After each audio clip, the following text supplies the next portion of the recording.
Og det var også mange av disse nye kvinnene som heller foretrakk å dele livet sitt med likesinnede kvinner enn med menn. Kategorien homoseksuell og forståelsen av at homoseksuelle kan ses på som en spesiell type mennesker, oppstod i de siste 10 årene av 1800-tallet. Det var da særlig leger og psykiatere som var opptatt av dette fenomenet, men samtidig så vokste den første homobevegelsen fram rundt år 1900, og her omfavnet man den nye identitetskategorien homoseksuell. Men denne forståelsen av homoseksuelle som en pervers egen menneskeart var bare en av flere måter å forstå kjærlighet og begjær mellom to av samme kjønn på. For samtidig med at man speidet etter perverse personer i de usedelige delene av storbyene, så var det lenge også mulig å ha kjærlighetsrelasjoner med andre av samme kjønn uten å bli plassert i kategorien homoseksuell. Og her tenker jeg særlig på de respektable peppermøparene som det fantes så mange av i 10-årene rundt år 1900. Dette var middelklasse- og borgerskapskvinner som nå endelig hadde fått tilgang til utdanning, og som kunne forsørge seg selv gjennom mange av de nye yrkene som hadde åpnet seg opp for kvinner. De var for eksempel lærerinner, sykepleiersker og leger. Mange av disse var også dypt engasjert i kvinnesak og ulikt organisasjonsarbeid.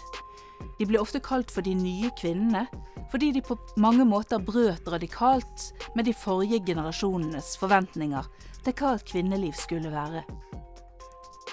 Og det var også mange av disse nye kvinnene som heller foretrakk å dele livet sitt med likesinnede kvinner enn med menn.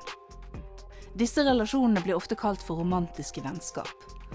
Og noen eksempler på sånne par er fotografene Marie Høeg og Bolette Berg i Horten, legene Louise Isaksen og Kristine Munch i Kristiania, skipsrederne Hanna Brummenes og Bertha Torgersen i Haugesund, og lærerinnene Sofie Lindstrøm og Johanne Gjertsen i Bergen.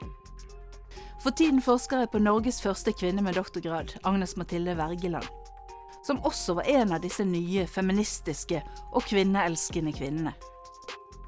Hun kom fra en fattig gren av Wergeland-familien og lengtet etter å få utdannelse og dannelse.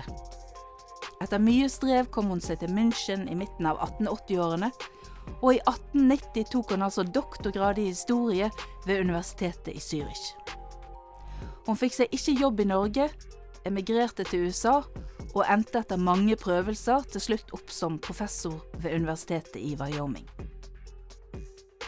I sin lenge svært så utsatte og hjemløse posisjon, så var det i det intime vennskapet med andre kvinner at Agnes Mathilde Wergeland søkte trøst, støtte og kjærlighet. I München var hun forelsket i en som het Elisabeth Winterhalter, og Elisabeth Winterhalter ble senere Tysklands første kvinnelige kirurg, og ble livspartner med malerinnen Ottilie Ruderstein.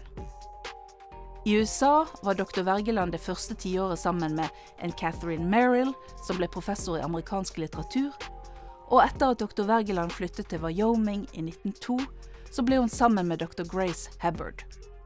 Og disse to kvinnene bygget seg huset The Doctor's Inn sammen, og i livet med Grace Hubbard så fant Agnes Mathilde Wergeland endelig den trygge havnen hun hadde lengtet etter hele livet. Da hun døde i Grace Hubbard sine armer, så var hennes siste ord til samboeren: «Uten deg hadde livet vært meg umulig.» Og i dag er det nesten umulig å forestille seg at forelskelse og kjærlighet rettet mot en av samme kjønn ikke skulle lede til en problematisering av seksuell identitet. Mange tenker at disse parene må ha forstått seg selv som lesbiske, og at dette må ha vært kontroversielt og problematisk. Men sånn ble det ikke nødvendigvis opplevd i samtiden. For de som betraktet slike kvinnelige par som en selvsagt og uproblematisk del av samfunnet, så man på ingen måte homoseksuell perversjon når man betraktet sine lærerinner, tanter, søstre eller sykepleierkusiner, og deres intime venninner. Og det var mange av disse kvinneparene som selv heller ikke gjorde det. Samtidig så kunne disse helt ulike forståelsene av sammekjønnskjærlighet av og til kollidere. I den norske utgaven av biografien om dr. Wergeland som kom i 1916, så hennes intense vennskaper med andre kvinner framhevet som en av hennes gode og noble kvaliteter. I den amerikanske utgaven, som kom ut samtidig, så noen sånne avsnitt tatt bort. Kanskje fryktet man at det amerikanske publikummet var noe mer sofistikert og oppdatert på sexologiske forståelser enn det norske. Mange har elsket og begjært personer av sitt eget kjønn rundt omkring i Norge opp gjennom historien.